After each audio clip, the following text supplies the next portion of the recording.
Afin d'aller au bout de notre réflexion et afin de mieux cerner les enjeux et les éléments qui constituent le modèle informationnel de Shannon and Weaver, nous allons procéder à une application au domaine commercial. Premier élément de ce modèle, c'est l'émetteur. En termes de communication publicitaire, c'est l'entreprise ou la marque qui initie le processus par le biais de l'idée qu'elle veut transmettre au public. Pour se définir comme étant émetteur-émettrice, l'entreprise est amenée à signer ces messages en vue de faciliter l'attribution correcte du message à sa marque ou à son produit. En effet, cette signature peut prendre les formes suivantes. Soit nous allons mettre directement le nom de l'entreprise, Mercedes, ou bien mettre son slogan publicitaire, un monde nouveau vous appelle, ou bien mettre une représentation graphique de la marque qui va nous faciliter le fait de la reconnaître, ou bien un jingle, un thème musical qui introduit une publicité. Par exemple, ici, vous avez le logo du groupe français Renault. C'est une représentation graphique qui nous permet de reconnaître le constructeur français parmi plusieurs d'autres constructeurs qui travaillent dans le même champ d'activité. Le récepteur, c'est la target, c'est la cible principale de toute entreprise qui cherche à faire la promotion de son produit-service. En général, toute publicité vise le public le plus large possible, d'où sa vocation à être facilement compréhensible. Mais attention, dans une autre partie de ce cours, nous allons essayer de détailler la façon avec laquelle nous allons déterminer la cible principale et le cœur de cible.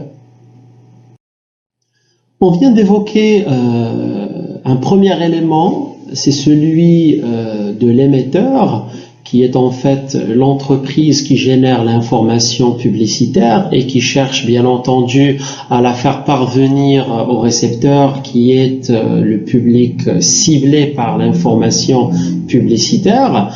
À l'instant, nous allons parler d'un élément fondamental et auquel vous êtes amené à faire très attention, c'est le message. Concernant le message, il est généralement codé par l'émetteur et décodé par le récepteur. Mais au niveau de la phase de décodage, le récepteur est amené à interpréter le message qui a été codé par l'émetteur. Au niveau de cette phase, l'interprétation pourrait être positive comme elle pourrait être négative. Coder un message publicitaire, c'est trouver les signes adéquats qui vont être décodés ou compris par le récepteur dans le sens voulu par l'émetteur qui est l'entreprise. Le codage du message publicitaire se revêt d'une importance cruciale vu sa dimension créative, car il ne se limite pas à véhiculer le sens dénoté, c'est-à-dire le sens premier que tout le monde pourrait comprendre, il ajoute un autre aspect, celui du sens connoté, à savoir le sens biaisé, le sens sous-jacent, le sens caché. Par exemple, imaginons qu'il fait chaud aujourd'hui, je vais vous dire il fait chaud. Il y aurait quelqu'un parmi vous qui va me dire oui, il fait chaud. C'est-à-dire que cette personne n'a compris que le sens dénoté de mon message.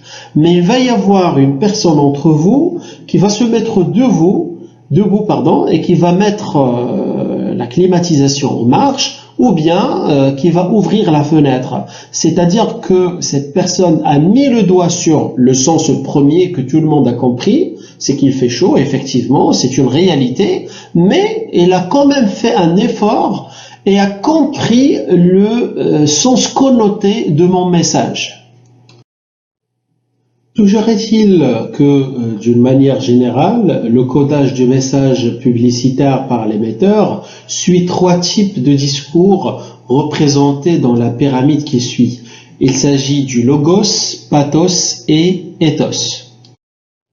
Les 3 types de discours publicitaires, comme je viens de l'évoquer, sont le logos, ethos et pathos. Le logos, comme son nom l'indique, ça vient de logique. C'est le message rationnel, argumenté, à travers lequel on cherche à convaincre 1 plus 1 égale 2. Concernant l'éthos, c'est tout simplement l'image que l'on aimerait bien donner au récepteur. C'est tout simplement cette image favorable, cette image positive qui, à travers laquelle on veut donner confiance et être de plus en plus séduisant et charismatique.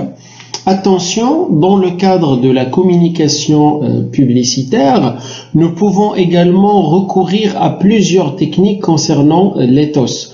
On peut employer la figure de la grand-mère. On peut également rappeler de façon indirecte l'histoire et la philosophie d'un groupe ou d'une entreprise précise. Par exemple, je sais pas, je veux pas dire de bêtises, Mercedes depuis 1876. Lorsqu'on vous dit que le constructeur a commencé à débuter son activité de fabrication automobile en 1876, c'est qu'il a une expérience assez conséquente dans le domaine. Le pathos, c'est tout simplement un type de discours qui cherche à toucher la sensibilité du récepteur. On cherche tout simplement, contrairement au logos, à persuader, à jouer sur les désirs, les émotions et les passions. Dans ce type de message qui est le logos, la publicité met en avant les réponses apportées par les performances du produit aux problèmes des consommateurs. Ainsi, les consommateurs vont se dire, tiens, en toute logique, j'achète ce produit parce que c'est la meilleure solution aux problèmes dont je souffre. Exemple de logos ici, à travers la tablette de chez HP, le logos représente la démonstration, c'est-à-dire la dimension logique du discours. Il est centré sur le raisonnement et sur la qualification des arguments avancés. Le message est direct et explicite, il révèle de manière très claire les caractéristiques du produit pour convaincre le consommateur. Par exemple ici vous avez des informations sur la tablette HP avec le système Windows 8 Pro et vous avez également des informations sur l'appareil à photo, etc., le poids de la tablette. Bref, des informations logiques, rationnelles sur le produit et l'objectif final, c'est de convaincre le consommateur prospect d'acheter tel ou tel produit. L'éthos constitue le caractère de l'orateur, l'image qu'il veut donner à l'auditoire. Et c'est une technique sur laquelle la plupart des politiciens travaillent longuement, notamment durant les campagnes électorales. Il s'agit de gagner la sympathie du public cible en se présentant sous un éclairage favorable. La compétence, la confidentialité, la qualité, la compétitivité, la rigueur, ce sont des qualités qui sont généralement mises en avant par les entreprises afin de se montrer sous un angle favorable et d'être appréciées par le consommateur prospect. Nombreuses sont les publicités commerciales ayant échoué dans certains pays vu la négligence de cette dimension culturelle du récepteur.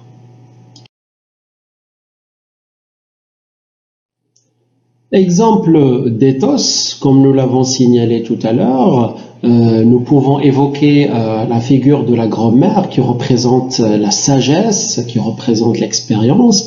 Nous pouvons également évoquer le passé glorieux, les prouesses d'une entreprise X dans un champ d'activité précis, afin de mettre en avant sa rigueur, sa compétitivité, son expérience dans un domaine précis, mais nous pouvons également, pour exprimer l'éthos, invoquer des stars de cinéma, de football, etc., qui ont un impact direct sur les consommateurs. Cette publicité est un exemple palpable d'éthos, car l'orateur qui présente le produit est une célébrité. Il s'agit de la figure hollywoodienne Julia Roberts, une personnalité de grande envergure. Le fait de l'associer au parfum Lancôme est un bon moyen de persuasion car on a tendance à croire les personnes célèbres qu'on respecte. Quant au pathos, la publicité joue sur les émotions des récepteurs. Mais à ce niveau-là, il serait judicieux de faire très attention à 3 types de motivations qui vont nous permettre également de comprendre le comportement des consommateurs. Première motivation qui est appelée la motivation hédoniste, c'est que les consommateurs vont chercher à se faire plaisir en achetant des biens et des services. Par exemple, acheter une tablette de chocolat afin de la savourer en lisant un livre. Les motivations auto-expression. Chaque consommateur a besoin de s'exprimer à travers de ce qu'il achète. Par exemple, acheter des vêtements décontractés pour signifier qu'on est un jeune sportif qui prend soin de son apparence. Une motivation oblative, quant à elle, c'est une motivation d'achat qui correspond à la volonté de faire plaisir à autrui. Il peut s'agir d'un achat cadeau pour les enfants, pour l'épouse, ainsi de suite. Un autre exemple, c'est lorsqu'un père de famille va aller chez un concessionnaire automobile, il va tout simplement chercher le véhicule qui est doté d'un arsenal d'outils de sécurité. Pourquoi? C'est tout simplement pour être rassuré que sa famille serait protégée en cas d'accident. Passons maintenant à une notion très importante dans le cadre du modèle informationnel de Shannon et Weaver, à savoir le bruit. Dans un marché, ce qu'on appelle bruit est le niveau des dépenses publicitaires de l'ensemble des marques qui communiquent sur ce marché en faisant de la publicité par les masses médias. Nous pouvons parler de la même façon du bruit promotionnel.